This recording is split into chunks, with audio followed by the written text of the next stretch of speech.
Does anyone else remember that segment on Top Gear when Clarkson was driving the Vantage?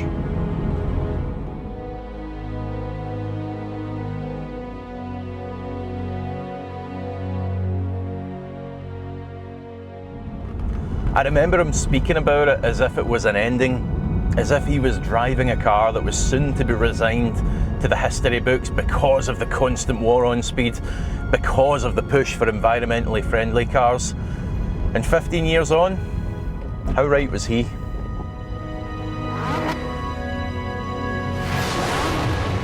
Well, a lot of time has passed since that original clip, and it's allowed us to see that he was in fact very right in his choice of car for that piece. Well, it couldn't have been more apt, could it? Because we now live in a country where manufacturers like Aston Martin are fined for not producing enough electric cars.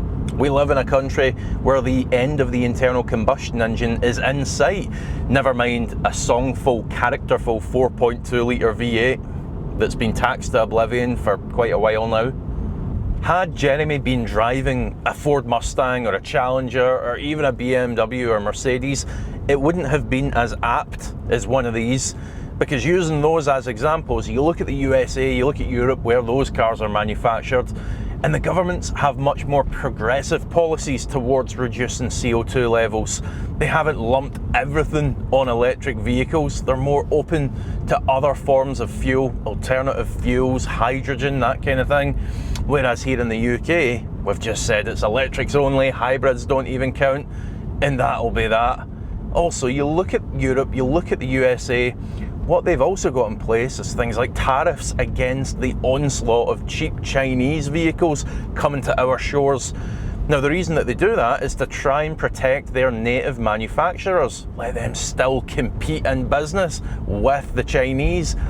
However, the UK, with the likes of Aston Martin, we don't have anything in place. It makes it very hard for manufacturers like this to compete.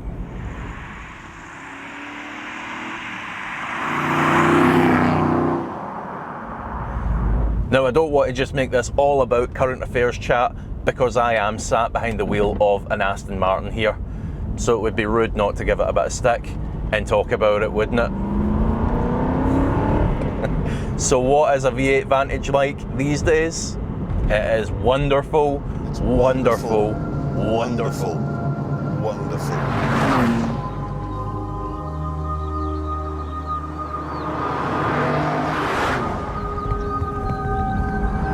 They feel special. That's the first thing that you notice. A lot of people liken these to the equivalent Jaguar, but you shouldn't, especially with the direction that Jaguar's now taken. You sit low in this amazing driving position, looking out over that long bonnet. Special is the word. It just feels special. You got your right foot on that noise pedal.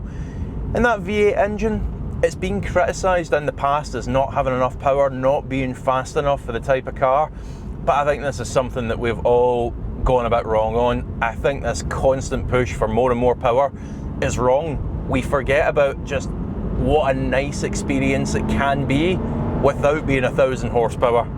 I mean, I used to have a 700 brake horsepower Nissan GTR, and honestly, it was too much for the roads.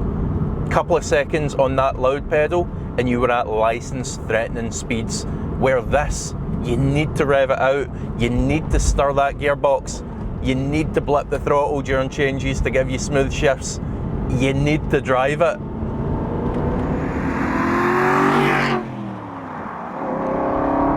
Now, I've only had this car over the weekend. It was very kindly given to me by Supercar Hire Scotland. I'll add a link to those guys in the description below, given that they were nice enough to provide me with this. I'm not the only one who's enjoyed this car thoroughly though, and I've utterly fallen in love with it. Other people have as well. If you stop to fill this thing up with fuel, you better get ready to have a conversation, because people want to come over, they want to ask about the car, they want to see it. And I've caught a few people just walking up to it with an admiring glance, just for no other reason than to take a look at it.